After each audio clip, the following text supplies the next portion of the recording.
Lord of the Mysteries, Chapter 1002. Gerakan kedua. Alun-alun Saint Helens di sudut barat laut, di lantai 3 sebuah restoran. Ketika sosok serigala dengan mawar muncul di depan Ernest Boyar, Mistral yang berambut perak dan bermata merah tua mengalihkan pandangannya dari Ernest Boyar.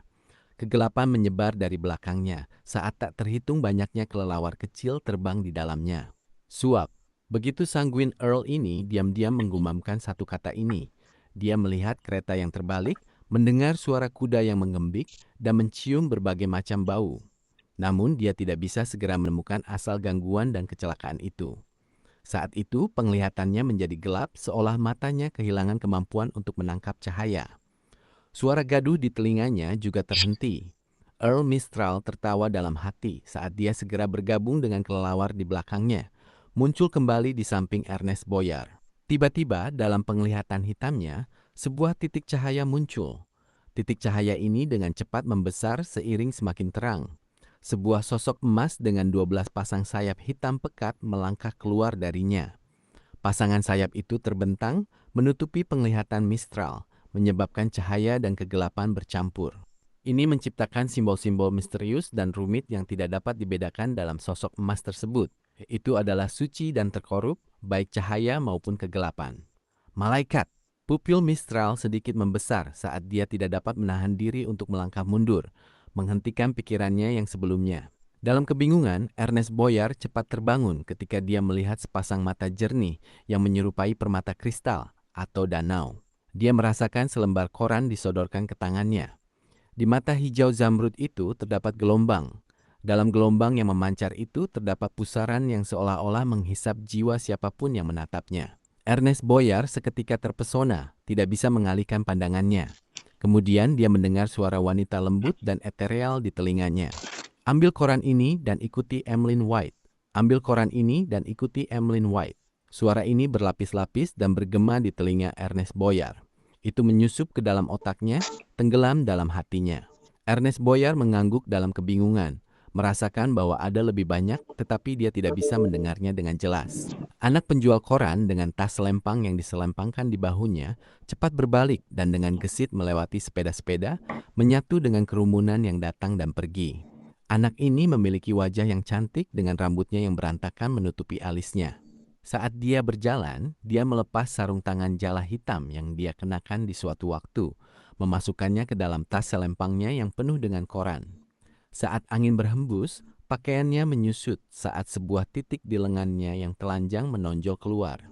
Beberapa detik kemudian, Ernest Boyar tiba-tiba melompat mundur dari tempatnya berdiri, seolah-olah dia berusaha menghindari sesuatu. Tidak baik, aku terpengaruh oleh kemampuan Nightmare. Begitu dia menemukan pijakan, pupilnya melebar saat dia melihat sekelilingnya dalam keadaan waspada tinggi, siap menghadapi serangan yang akan datang. Meskipun Ernest Boyar bingung bagaimana dia bisa begitu mudah terseret ke dalam mimpi, dia tahu bahwa ini bukan saatnya untuk memikirkan detailnya. Apa yang terjadi selanjutnya adalah kunci. Dia tidak bisa membiarkan dirinya teralihkan. Dering, beberapa sepeda melintas di dekatnya, menggunakan bel mereka untuk memperingatkan seorang pria di tengah jalan agar memberikan jalan. Ernest Boyar menyipitkan matanya saat dia menatapnya. Otot-otot di bawah pakaiannya siap untuk meluncurkan kekuatan mereka. Iye, beberapa sepeda ini mengelilinginya saat pejalan kaki datang dan pergi. Beberapa memperlambat langkah mereka dan menunjuk-nunjuk. Gong, gong, gong. 12 gong terdengar saat uap putih menyembur keluar dari cerobong Saint Helens Cathedral. Lagu pujian suci bergema saat roda gigi dan tuas mulai bekerja. Di alun-alun, semua orang berhenti melangkah. Pada momen suci itu, mereka menutup mata dalam doa atau mendengarkan dengan khusyuk, terlepas dari apakah mereka adalah pengikut Tuhan uap dan mesin atau tidak. Hanya merpati yang diberi makan yang terbang dan melambung ke langit. Gong, gong, gong. Saat gong berbunyi, tidak ada yang bergerak. Bahkan Earl Mistral yang berada di dalam sebuah ruangan pribadi di restoran, berdiri di sana tanpa bergerak dengan ekspresi berat. Penglihatannya telah pulih, tetapi yang dia lihat hanya pekerja yang mengenakan pakaian abu-abu kebiruan atau biru muda dan sepeda dengan merek yang sama. Selain itu, dia tidak menemukan apa-apa. Selain itu, Ernest Boyar tidak terluka sama sekali. Tentu saja, dia telah menduga bahwa anak penjual koran itu bermasalah dari koran di tangan Sanguine Viscount. Namun dia tidak berusaha melakukan pengejaran. Jelas kekuatan yang meminjam level seorang malaikat tidak berasal dari Beyonder tingkat rendah atau menengah. Ini juga berarti bahwa faksi Emlyn White setidaknya memiliki seorang demigod yang tersembunyi di sekitar. Mistral percaya bahwa begitu dia mengambil tindakan, dia pasti akan dihentikan atau bahkan menghadapi pembalasan. Dalam situasi yang mudah terdeteksi tanpa mengetahui di mana lawan-lawannya bersembunyi, Mistral percaya bahwa itu adalah masalah. Melakukan pengejaran dalam kasus seperti itu hanya akan memperburuk keadaan. Selain itu, bagi Sanguine, ini hanyalah sebuah ujian.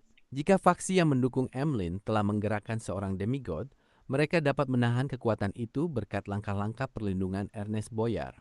Dan melalui Oath of Rose, Mistral dapat mengkonfirmasi identitas penyerang. Mereka tidak pernah berpikir untuk memperburuk masalah ini menjadi konflik yang intens. Dalam rencana mereka, hanya melibatkan Earl Mistral menghentikan pihak lain untuk mencegah Ernest Boyar mengalami kerugian.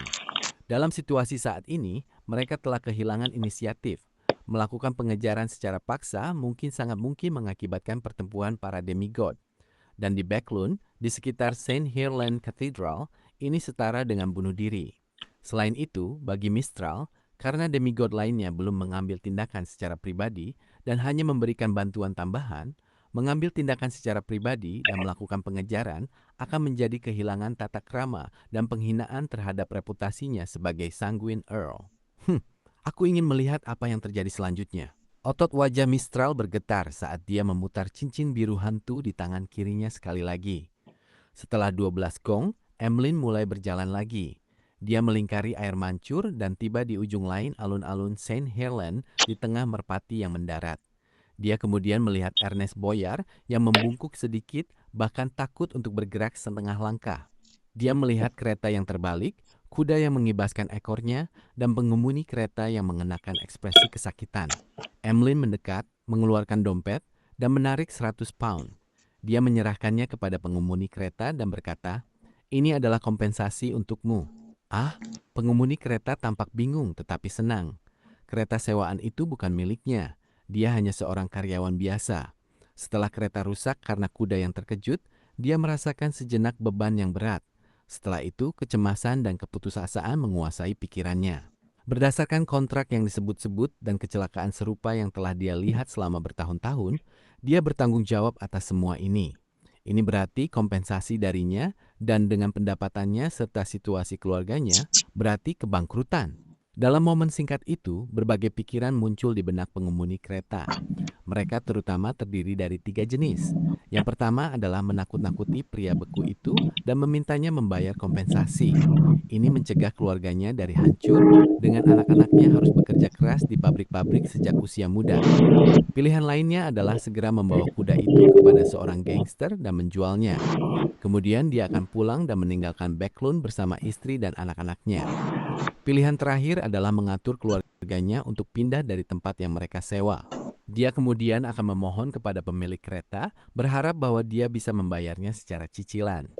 Jika orang itu tidak setuju, dia lebih memilih di penjara daripada mengembalikan 1 sen pun. Sekarang, menerima 100 pound tiba-tiba membuat pikirannya kabur. Dia tidak bisa berkata-kata. 100 pound cukup untuk membeli kereta sewaan baru dan bahkan lebih.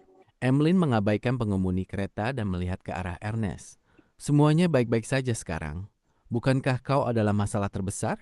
Bagaimana bisa baik-baik saja denganmu di sini?" Ernest mencemooh saat dia memutar cincin dengan permata biru hantu di tangan kirinya. Entah kenapa, dia merasa bahwa dia harus percaya pada Emlyn White dan bahkan mendekatinya. Emlyn melirik, tiba-tiba berbalik dan berjalan cepat ke dalam sebuah gang. Ernest secara naluriah memperpanjang langkahnya dan mengikuti di belakang. Dia terus memegang koran di tangannya. Kedua Sanguine bergerak dengan kecepatan yang sangat cepat. Satu berlari dan yang lainnya mengejar. Namun mereka tidak berani menunjukkan sesuatu yang luar biasa. Ketika Earl Mistral merasakan bahwa kedua Sanguine telah melampaui jangkauan spiritualitasnya, dia menggunakan koneksi antara pasangan cincin Oath of Rose untuk mengikuti mereka dengan tenang. Emlyn sesekali membuat detour, mengambil jalan pintas dan kadang-kadang kembali ke tempat yang telah mereka lewati sebelumnya. Ini membuat sulit untuk menebak kemana tujuannya. Sedangkan Ernest, dia seperti banteng yang melihat kain merah.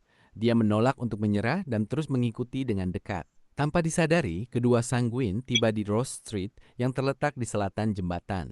Saat itu, Emlyn tiba-tiba mempercepat langkahnya. Dia tidak takut jika orang lain melihatnya membuat jejak bayangan saat dia melesat masuk ke dalam gereja Harvest. Ernest melakukan hal yang sama. Tidak baik. Dari jauh, Earl Mistral baru saja akan turun untuk menghentikan perkembangan selanjutnya ketika sosok Ernest menghilang di pintu masuk gereja Harvest. Kaca! Sebuah ubin di kaki Mistral langsung pecah. Setelah memasuki katedral, Ernest menyadari sesuatu. Dia kemudian melihat sosok yang mengenakan jubah pendeta coklat berdiri di depan semua deretan bangku. Dia tampak seperti gunung. Pada saat yang sama, seluruh katedral terasa berat seolah-olah itu adalah penjara. Sepertinya menyatu dengan tanah itu sendiri. Pikiran Ernest langsung bergetar saat suara lain terdengar di dalam pikirannya. Setelah kau terbangun dari hipnosis pertama, lemparkan semua barang yang ada padamu kepada Emlyn White. Di tengah suara berdesak-desakan, Ernest melepas sabuknya, melemparkan brosnya, dan menjatuhkan berbagai barang ke arah Emlyn White. Ini termasuk jam saku perak dan dompet yang penuh dengan uang tunai. Pah! Koran di tangannya jatuh ke tanah, melemparkan selembar kartu kertas yang terselip di dalamnya. Di atas kartu kertas itu terdapat gambar Dewi Keadilan yang duduk di kursi sambil memegang pedang dan timbangan. Itu adalah kartu tarot keadilan. Sakura Novel.id. Sebelumnya,